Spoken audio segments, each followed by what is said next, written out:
नमस्कार दोस्तों, आप सबका स्वागत है।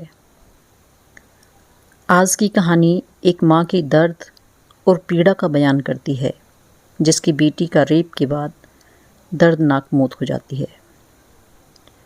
मुझे मेरी बेटी पर बहुत गर्व था। मेरी बेटी का नाम माही था।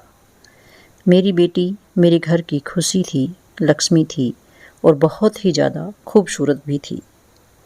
जब उसने कहा कि मैं डॉक्टर बनना चाहती हूँ, तो मैंने उसे नहीं रोका। मैं उसे क्यों रोकती? मैं चाहती थी कि वो डॉक्टर बने, लेकिन हम लोग गरीब थे, फिर भी बड़ी मेहनत करके उसे डॉक्टर बनाया। अभी उसका हाउस जॉब के दिन थे, यानी कि इसके बाद वह एक पूरी तरह डॉक्टर बन जाएगी और अपनी अलग से क्लिनिक भी बना सकती थी।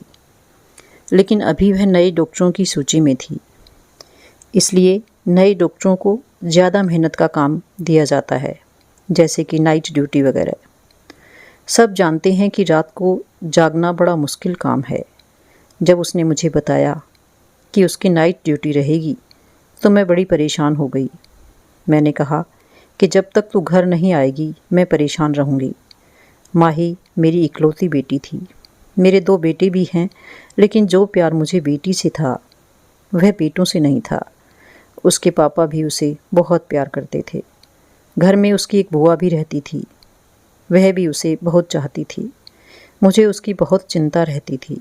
मैं नहीं चाहती थी कि वह रात को ड्यूटी करे, पर उसने कहा कि मैं ड्यूटी बदलवा नहीं सकती, ऊपर से ऑर्डर आया है। आप परेशान मत हो, अस्पताल में मैं अकेले थोड़ी होती हूँ, और भी लोग होते हैं। उसने बड़े प्यार से, बड़े तरीके से मुझे समझाया। वह बड़ी जिम्मेदार थी। डॉक्टर के पास कहाँ वक्त होता है कि वह एक गिलास पानी भी पी ले, और नाइट ड्यूटी का डॉक्टर वैसे ही बड़ा बिजी रहता है। लेकिन फिर भी वह रोज़ मुझे फ़ोन करती थी, पर उसकी फ़ोन नहीं आता तो मैं बड़ी परेशान हो जाती थी। जब मैंने फ़ोन किया तो बेल तो जा रही थी, लेकिन कोई फ़ोन नहीं उठा रहा था। मैं परेशान हो गई। मेरा दिल कांपने लगा कि ना जाने क्या हो गया है। और फिर जिस हालत में मेरी बेटी को घर लाया गया, वह मैं ही जानती हूँ। लेकिन उसके बाद उसका फ़ोन भी हमें नहीं दिया गया, पर उसकी एक दोस्त थी जिसने हमें बताया कि माही की तरफ से मुझे एक वीडियो मिली है। वह जब हमारे घर आई तो उसके फ़ोन में एक वीडियो थी जो हमें मिल गई। जब उस वीडियो को चलाया तो पैरों के नीचे से ज़मीन निकल गई थी, और फिर पूरा देश मेरी बेटी के लिए एक साथ खड़ा था। उस वीडियो के अंदर एक दिन मेरी बेटी अस्पताल में वापस आई तो कहने लगी, माँ, मुझे एक सवाल का जवाब तो दें। क्या अगर आपके सामने कुछ गलत हो रहा हो तो उसे रोकना चाहिए? मैंने कहा, हाँ, बिल्कुल रोकना चाहिए। क्यों नहीं रोकना चाहिए? यह तो भगवान भी कहता है कि सिर्फ सच्चाई और हक का साथ देना चाहिए। मेरी यह बात सुनकर वह कहीं खो गई। मैंने कहा, माही, खाना खा ले। कहाँ खो गई? देख, आज तेरी पसंद का दाल भात बनाया है। उनको यह खाना बहुत पसंद था और वह देखती ही खुश हो जाती थी, लेकिन आज कहीं खोई हुई थी। जब मैंने बार बार पूछा तो कहने लगी, हाँ, अगर कुछ ऐसा बुरा हो रहा हो जिसको रोकने की आपके अंदर ताकत भी ना हो, तो फिर क्या करना चाहिए? मैंने कहा, तो फिर भी लड़ना चाहिए। बेटा, कोशिश करनी चाहिए। जब इंसान कोशिश करता है तो भगवान उसका साथ देता है। तो किस बारे में पूछ रही है और इतनी परेशान क्यों नज़र आ रही है? तो वो कहने लगी, कोई बात है, बस एक टेस्ट है। उसमें नंबर लगवाने की कोई बात चल रही थी, तो उसके बारे में कह रही थी। मुझे उसकी इस तरह की बातें समझ नहीं आती थी, क्योंकि मैं ज़्यादा पढ़ी लिखी नहीं हूँ, और फिर वह तो डॉक्टर बन रही थी। बस मैं चुप करके सुन लेती थी। लेकिन जब भी मुझसे कोई बात पूछती तो उसका जवाब अपनी तरफ से अच्छे तरीके से ही देने की कोशिश करती थी। मुझे मेरी बेटी से बड़ा प्रेम था। हम लोग गरीब हैं और बड़ी मुश्किल से उसकी फ़ीस भरी थी। वह एक अच्छी बेटी और अच्छी इंसान थी। एक दिन वह बालकोनी में खड़ी थी जब डर गई और भागती हुई नीचे आ रही थी कि मुझसे टकरा गई। मैंने कहा, क्या हो गया बेटा, तू इतनी परेशान क्यों लग रही है? सब ठीक तो है ना? उसने कहा, एक लड़का खड़ा है। मैंने कहा कहाँ खड़ा है? कहने लगी हमारे घर के नीचे। मैंने कहा तो क्या हो गया? यहाँ पर तो बहुत सारे लोग आते जाते हैं, कुछ खड़े होते हैं, कोई फ़ोन पर बात करते हैं, इसमें परेशान होने की क्या बात है? उसने कहा आप मेरी बात नहीं समझी। वह रोज़ यहाँ आकर खड़ा होता है और हमारे घर की तरफ देखता है। जैसे ही मुझे देखता है दूर दूर से मुस्कुराता है, पता नहीं क्या सोचता है। मैंने कहा जब तक वह दूर खड़ा है वह कुछ भी कर सकता है, हम रोक भी नहीं सकते। अगर वह तुझे कोई बात कहे तो तू उसका मुंह तोड़ देना। उसने कहा ठीक है, और मैं बालकोनी में खड़ी थी। जब वह घर से निकली, क्योंकि आजकल उसकी नाइट ड्यूटी होती है इसलिए शाम को ही जाया करती थी, जब वह बाहर निकली तो आज उस लड़के ने उसका रास्ता रोक लिया। मैं दूर से ही सब कुछ देख रही थी। पहले लड़का कुछ बोला, फिर माही ने कुछ कहा, फिर उसने उस लड़के के मुंह पर थप्पड़ मार दिया, तो फिर मुंह पर हाथ रख कर एक तरफ चला गया। माही अस्पताल के लिए रवाना हो गई। मैं पूरा दिन सोचती रही लड़का कौन था, मेरी बेटी को उसने क्या कहा। मुझे फ़ोन भी नहीं किया। वह रोज़ मुझे फ़ोन करती थी। जब शाम को वापस आई तो मैंने उससे पूछा वह लड़का क्या कह रहा था। कहने लगी बुरा लड़का नहीं है। मैंने कहा वह बुरा लड़का नहीं है तो फिर तूने उसे थप्पड़ क्यों मारा? पहले मैंने उसे थप्पड़ मार दिया, मुझे बाद में पता चला कि वो बुरा नहीं है। वह अस्पताल में किसी औरत के साथ आया था, तब उसने मुझे देखा था। कहता है कि आप मुझे बहुत अच्छे लगते हैं। उसने यह बात बड़ी इज्जत से की थी, वरना किसी और की तरह से भी कह सकता था। लेकिन जब मैं जा रही थी तो उसने पीछे से ऐसी बात कही कि मैं हैरान रह गई। मैंने पूछा क्या बात की? तो कहने लगी माँ उसने कहा कि चाहे तुम रोज़ मुझे एक थप्पड़ मारो, मैं फिर भी तुम्हें रोज़ देखने के लिए यहाँ आऊँगा, क्योंकि जब तक मैं तुम्हें देखूँ नहीं मेरा दिन नहीं गुजरता। ऐसी बात तो कोई वही कर सकता है ना जो आपसे सच्चा प्रेम करता हो।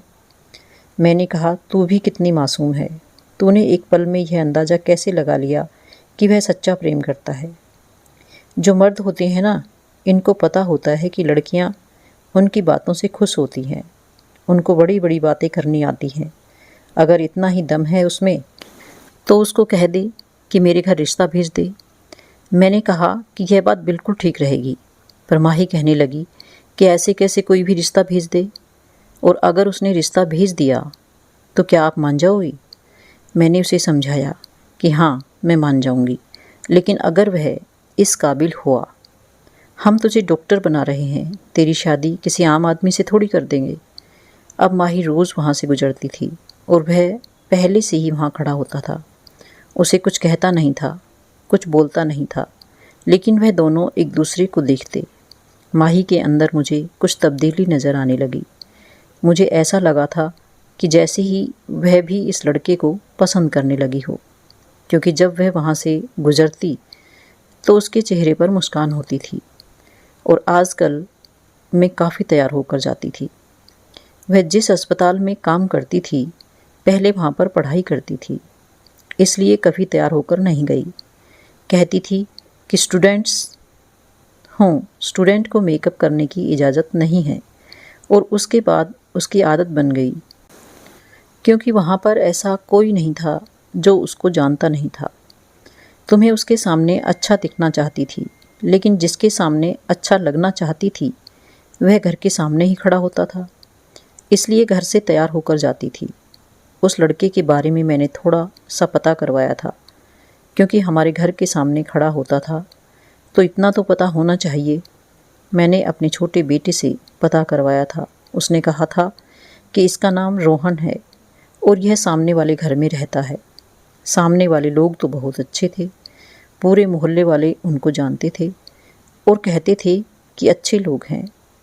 मैंने कहीं भी यह नहीं सुना था कि उनका एक भी बेटा है, और उसकी माँ को अपने बेटे पर बड़ा गर्व था। लेकिन यह बेटा यहाँ क्या करता रहता था?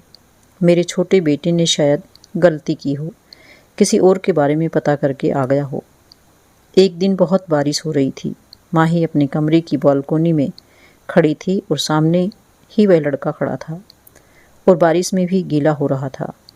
मैं उसके लिए चाय लेकर आई तो मैंने भी यह सब देखा। मुझे कहने लगी कि पहली बारिश है, वह भीग रहा है। मैं भी हैरान हुई, लेकिन मैंने अपनी बेटी से कहा कि तू क्यों इतना सोच रही है, यह तो उसकी अपनी मर्ज़ी है। तुम अपने कमरे में आकर बैठ जाओ, बाहर मत खड़ी हो, नहीं तो सर्दी लग जाएगी। मेरे सामने तो वह कमरे में आ गई, लेकिन मुझे थोड़ी देर बाद महसूस हो गया कि फिर जाकर बालकोनी में खड़ी हो गई थी।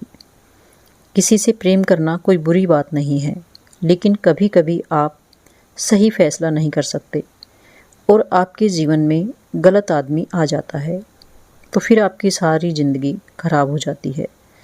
इसलिए सोच समझकर फैसला करना चाहिए।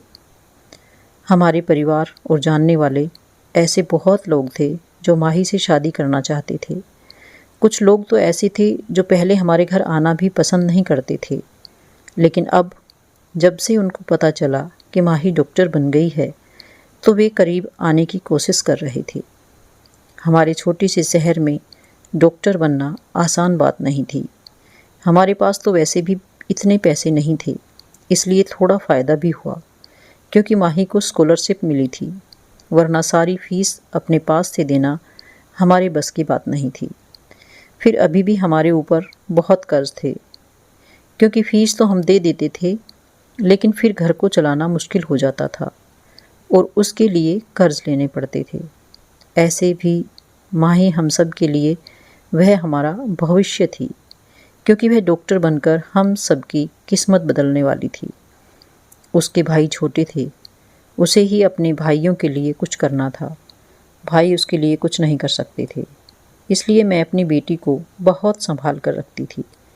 तो यह भी चाहती थी कि उसका जीवन साथी अच्छा इंसान बने, जो उसको हमसे दूर नहीं बल्कि माही से बहुत ज़्यादा प्रेम करे। माही बहुत अच्छे इंसान थी, वह किसी का भी दिल जीत सकती थी, लेकिन सामने वाला भी तो इस काबिल होना चाहिए। एक दिन वह मुझसे कहने लगी कि माँ, मुझे आपसे बड़ी ज़रूरी बात करनी है, जो मेरे भविष्य के बारे में है, मेरे जीवन साथी के बारे में है।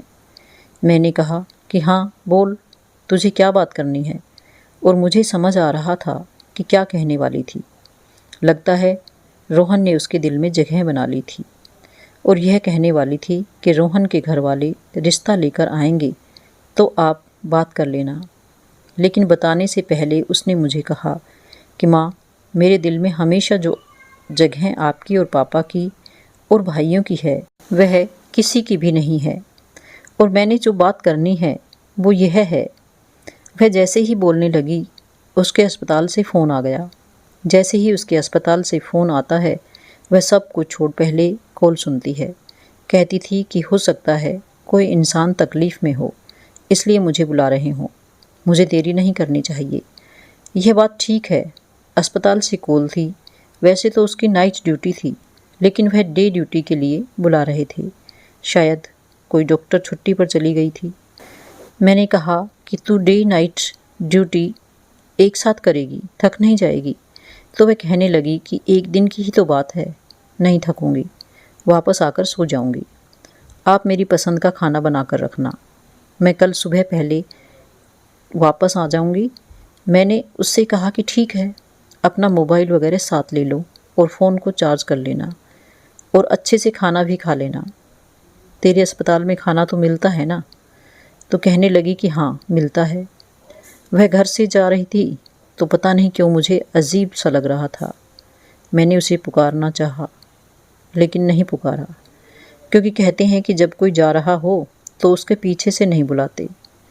उसने कहा था कि जो ज़रूरी बात मुझे आपसे करनी है वह मैं आपके साथ बाद में करूँगी, और अपने काम पर चली गई और मैं अपने कामों में लग गई।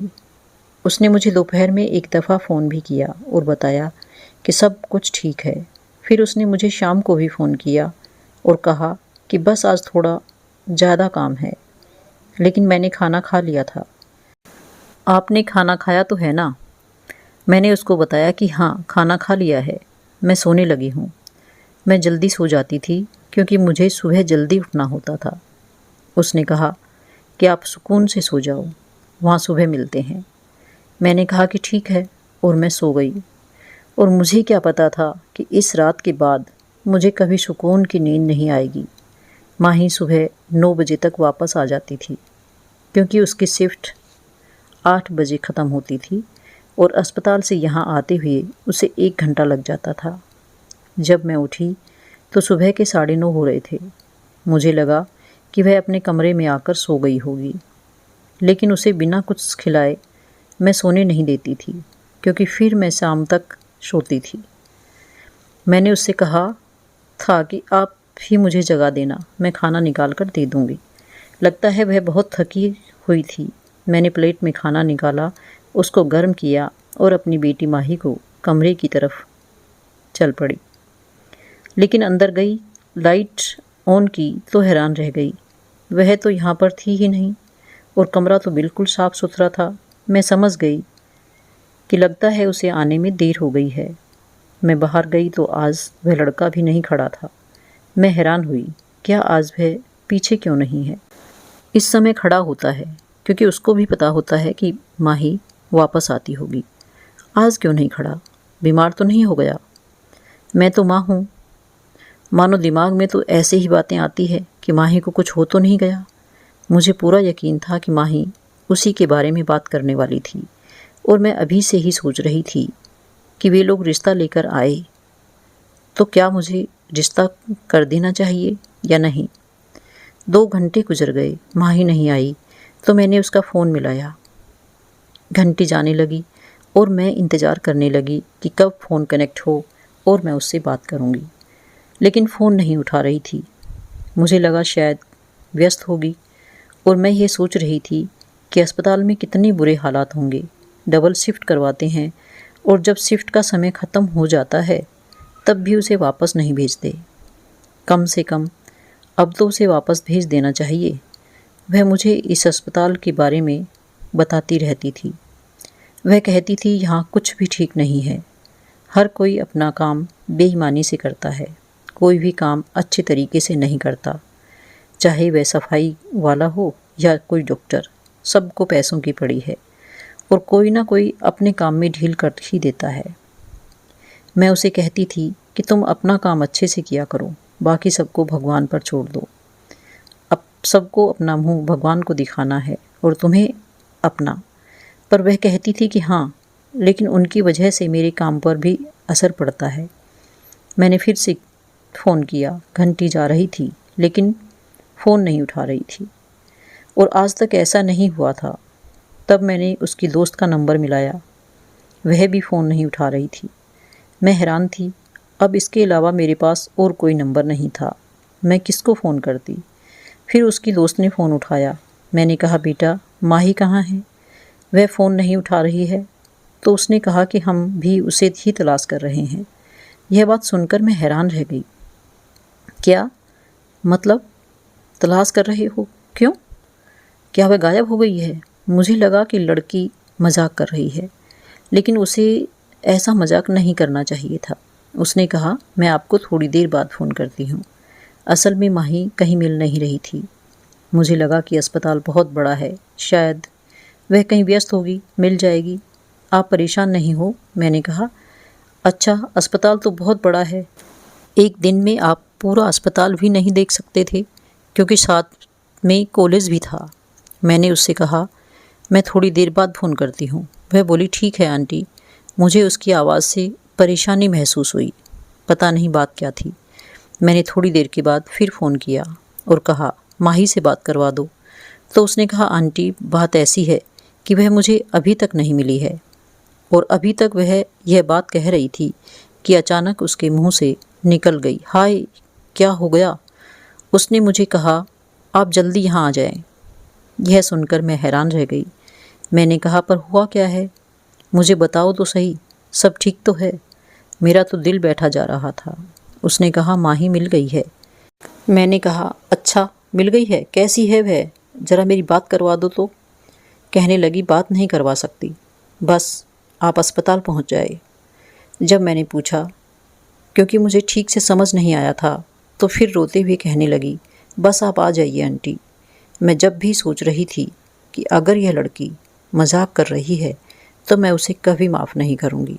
मेरे दोनों बेटे घर पर नहीं थे। मैं घर से निकली, सामने रोहन भी नहीं खड़ा था। मैं तुरंत अस्पताल के लिए निकल पड़ी। रास्ते में थी, अपनी बेटी को फ़ोन कर रही थी। अगर वह मिल गई थी तो मेरा फ़ोन क्यों नहीं उठा रही? क्योंकि बेल तो जा रही थी। ऐसा तो नहीं था कि उसका फ़ोन बंद हो गया था। फिर फ़ोन क्यों नहीं उठा रही थी? मैं अस्पताल पहुंची तो वहाँ पर अजीब सा माहौल लग रहा था। अस्पताल में भीड़ तो होती है, बाहर कोई एम्बुलेंस खड़ी होगी, कोई रो रहा होगा, कोई चिल्ला रहा होगा, कोई बात कर रहा होगा। यह सब कुछ तो सामान्य था, लेकिन मुझे लोग अजीब नज़रों से देख रहे थे, इधर उधर देख रहे थे, जैसे मुझसे कोई बात छुपाई जा रही हो, जैसे कोई ऐसी बात हो जो उन्हें सबको पता हो लेकिन मुझे नहीं पता हो। मैं परेशान तो थी, पर मैं कभी कभी यहाँ आती थी। उसने मुझे तकरीबन अपने सारी दोस्तों से और टीचर से और सीनियर डॉक्टर से भी मिलवाया था। मैं रिसेप्शन पर गई और मैंने कहा, माही इस टाइम कहाँ होगी डॉक्टर? तो उसने कहा, आप दूसरी मंजिल पर चले जाएं, आपको पता चल जाएगा। यह बात भी अजीब सी थी। दूसरी मंजिल पर चली गई तो सामने ही उसकी दोस्त खड़ी थी और बहुत सारे लोग खड़े थे। अजीब सा डर लगा हुआ था, पाँव रखने की जगह नहीं थी। ऐसा लग रहा था जैसे कोई बहुत बड़ी बात हुई हो। जो सब लोग यहाँ पर जमा हुए थे। मुझे माही की दोस्त ने देखा तो रोती हुई मेरे पास आई और कहा, ये क्या हो गया? मुझे नहीं पता आंटी, मैं वहाँ पर नहीं थी। अगर मुझे पता होता तो मैं कुछ ना कुछ ज़रूर करती। मैंने कहा, क्या कह रही हो तुम? हुआ क्या है? माही कहाँ है? तो उसने मुझे एक ही लाइन में बताया, माही अब इस दुनिया में नहीं रही। और मुझे ऐसा लगा कि जैसे मैंने यह बात सुनी ही नहीं, लेकिन असल में मैंने सुन ली थी और मेरे दिल तक यह बात चली गई थी। मेरी हालत अजीब सी हो गई थी। तभी वहाँ पर एक आदमी आया। उसने कहा, आप हैं डॉक्टर माही की मम्मी? उनके साथ बहुत बुरा हुआ है। वह मुझे बताने लगा कि हुआ क्या था। वह मुझे ऐसी ऐसी बातें बता रहा था जो आप अपनी बेटी के बारे में कभी नहीं सुनना चाहते। दुनिया की कोई भी माँ ऐसी डिटेल नहीं जानना चाहती होगी जैसी वह मुझे बता रहा था। जब उसने कहा कि 20 लोग थे तो मैं हैरान होकर उसकी तरफ देखा। मैंने कहा, क्या कह रहे हैं आप? 20 लोग थे? मेरी बेटी 20 लोग कौन थे? मेरी बेटी के साथ क्या किया उन्होंने? वह मुझे पहले ही बता चुके थे, लेकिन अब मुझे समझ आई थी कि कितना बड़ा अनर्थ हो गया था। मेरी हालत बुरी हो गई थी। मुझे बस दूर से माही की एक झलक दिखाई गई और उसके बाद मुझे पीछे कर दिया गया और बॉडी को पोस्टमार्टम के लिए ले गए। मेरी हालत इतनी बुरी हो गई थी कि मैंने चीखना शुरू कर दिया। मुझे उसकी दोस्त ने संभाला। मेरे चिल्लाने की आवाज़ पूरे अस्पताल में गूंजने लगी थी। सबको पता चल गया था कि माही की माँ आ गई है। उन लोगों का कहना था कि नाइट ड्यूटी पर थी और उसके बाद अचानक से कहीं गायब हो गई। उसको कोई मरीज़ बुलाने के लिए आया था।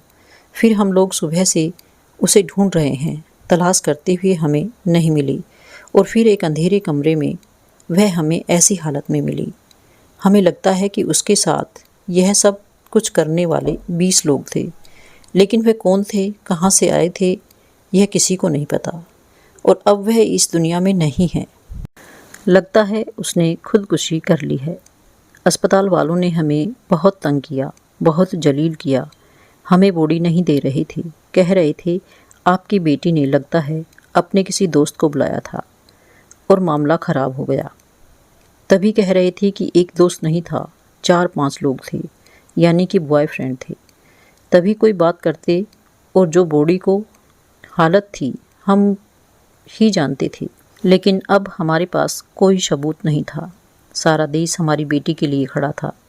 सब उसकी तरफ से इंसाफ मांग रहे थे, लेकिन हमारे पास ऐसा कोई सबूत नहीं था जिससे हमें यह पता चले कि हुआ क्या था। अस्पताल वालों ने जो रिपोर्ट जारी की थी उसमें लिखा था माही ने आत्महत्या कर ली है, लेकिन वह ऐसा कैसे कर सकती थी? वह तो मुझे कुछ बताना चाहती थी। घर से हंसती हुई निकली थी, उसकी आंखों में ढेर सारे सपने थे। तो फिर एक इंसान कैसे आत्महत्या कर सकता है? वह डिप्रेशन में नहीं थी, वह बिल्कुल ठीक थी। उसके साथ कुछ हुआ था। हमने कहा कि उसका फ़ोन कहाँ है, वह हमें दे दो। उसकी उन्होंने हमें सारी चीज़ें वापस कर दी। उसकी चीज़ें ऐसी थी जो टूट चुकी थी, लेकिन उन्होंने हमें माही का फ़ोन नहीं दिया। हम हैरान हुए कि फ़ोन क्यों नहीं दिया, तो कहने लगे यह सबूत के तौर पर हमारे पास रहेगा। लेकिन उन्होंने फ़ोन का क्या करना था? जब खुद कह रही थी कि आत्महत्या की है, तो फिर सबूत किसको दिखाना था? बहुत कोशिश की थी किसी तरह उसका फ़ोन मिल जाए, क्योंकि फ़ोन से ही पता चल सकता था कि उसकी ज़िंदगी में क्या चल रहा था। लेकिन उन्होंने उसका फ़ोन हमें नहीं दिया। इस बात को 3 दिन गुजर गए थे और 3 दिन से मैंने रोहन को भी नहीं देखा था। क्या उसको पता नहीं था कि माही के साथ क्या हुआ था? वह तो इस दुनिया में भी नहीं थी, चली गई थी। यह बात तो सारे देश में फैल चुकी थी, तो फिर उसको क्यों नहीं पता था? लगता है वह डर गया था और अपने कमरे में बैठा था। बाहर नहीं निकलना चाहता था कि उसे भी पूछताछ ना हो जाए, क्योंकि पता नहीं कितनी दफ़ा यहाँ पुलिस आई थी। मेरी जो हालत थी मैं नहीं जानती थी। एक तो मेरी जवान बेटी, जिसको मैंने मुश्किल से डॉक्टर बनाया था, इस दुनिया से चली गई, और यह जानती हूँ कि वह कैसे गई। मुझे रातों की नींद ही नहीं आती थी। मैं पूरी तरह रोती रहती थी। सब लोग इंसाफ मांग रहे थे, लेकिन जो मेरे साथ हुआ था कभी ठीक नहीं हो सकता। मेरी बेटी तो कभी वापस नहीं आ सकती। हमारे घर की लक्ष्मी, मेरी बेटी, इस दुनिया से चली गई। अब उसे कभी वापस नहीं आना था। इंसाफ मिलता तो किसको मिलता? एक माँ के लिए इंसाफ क्या हो सकता है? क्या मुझे मेरी बेटी को वापस लाकर दे सकते हैं? 1 हफ्ता गुजर गया। माही की दोस्त अचानक हमारे घर आई और उसने कहा कि मुझे माही की तरफ से एक वीडियो मिली है। उसने कहा कि शायद माही ने उसी वक्त यह वीडियो भेजी थी, लेकिन मैंने भी नहीं देखी थी। मैं बहुत व्यस्त हो गई थी और डर भी गई थी, क्योंकि मुझे धमकाया गया था। कहा गया था कि अगर कुछ कहा तो अंजाम अच्छा नहीं होगा। उसने बताया मेरे पास माही का आखिरी वीडियो है। इसके अलावा हमारे पास उसकी कोई याद नहीं है। वीडियो 45 मिनट लंबी है। मैंने अब तक देखी नहीं है, लेकिन मैंने सोचा कि आपको बताना ज़रूरी है। हमने तुरंत वीडियो को टीवी के साथ कनेक्ट किया ताकि हम सभी लोग देख सकें। सभी माही को देखना चाहते थे, लेकिन जब वीडियो देखी तो हम सब हैरान रह गए। ऐसा लग रहा था जैसे वह वीडियो उस समय की है जब सब लोग वहाँ से चले गए थे। माही कसम खाकर कह रही थी कि वह जिंदा थी और उसने यह वीडियो बनाकर अपने दोस्त को भेजी थी। शायद उसने इसे अपने अकाउंट से डिलीट कर दिया था, इसलिए उन लोगों ने अब तक हमसे कोई सवाल नहीं पूछा कि क्या आपको कोई वीडियो मिली है या नहीं। उसकी हालत बहुत बुरी थी। उसके चेहरे से साफ झलक रहा था कि वह कह रही थी कि अस्पताल वाले कुछ बहुत बुरा कर रहे हैं। मुझे सब पता चल गया है, इसलिए उन्होंने मेरे साथ ये सब किया ताकि मुझे चुप कराया जा सके। मरीजों के साथ अच्छा नहीं हो रहा है, बहुत से बुरे काम हो रहे हैं। अस्पताल में थोड़ी और जानकारी देने के बाद उसने कहा, माँ मुझे माफ़ कर देना और रोहन से भी कहना कि मुझे माफ़ कर दे। मैंने उससे शादी करने का वादा किया था और मैं तुमसे यही बात करने वाली थी, लेकिन अब मैं ज़िंदा नहीं बच सकूंगी। कोई मुझे नहीं बचा सकेगा। वह अपने भाइयों के नाम लेने लगी। परेशान नहीं होना और तुम लोग माँ का बहुत ख्याल रखना। आखिरी में उसने कहा, मैं तुम सबसे बहुत ज़्यादा प्यार करती हूँ। तुम सब मेरे लिए बहुत ख़ास हो। जहाँ भी रहूँगी तुम सबको याद करती रहूँगी। मेरे लिए उदास मत होना। यह वीडियो देखकर मेरा दिल बहुत दुखी हुआ। इस वीडियो का कुछ ना कुछ करके हम इंसाफ दिला सकते हैं। मैं फिर से इतने बड़े दुख में चली गई थी। 1 हफ्ते बाद हमें पता चला कि रोहन ने आत्महत्या कर ली थी। जब उसे पता चला कि माही के साथ इतना बुरा हुआ है और अब वह इस दुनिया में नहीं है, तो उसने भी जहर खा लिया। उसने अपने आप को ख़त्म कर लिया। यह खबर सुनकर हमें और भी ज़्यादा बुरा लगा। रोहन अपने माता पिता का इकलौता बेटा था। इसका मतलब कि माही से बहुत प्यार करता था। जब उसे पता चला कि माही इस दुनिया में नहीं है, तो उसने भी आत्महत्या कर ली।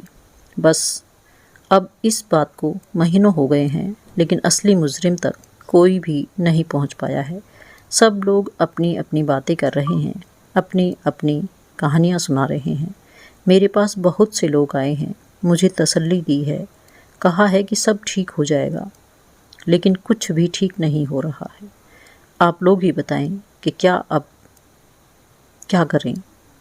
दिन पर दिन गुजरते जा रहे थे और जो लोग जो इसके लिए ज़िम्मेदार हैं उनको सज़ा मिल सकेगी।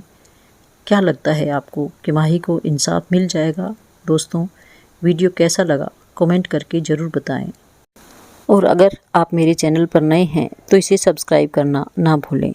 धन्यवाद।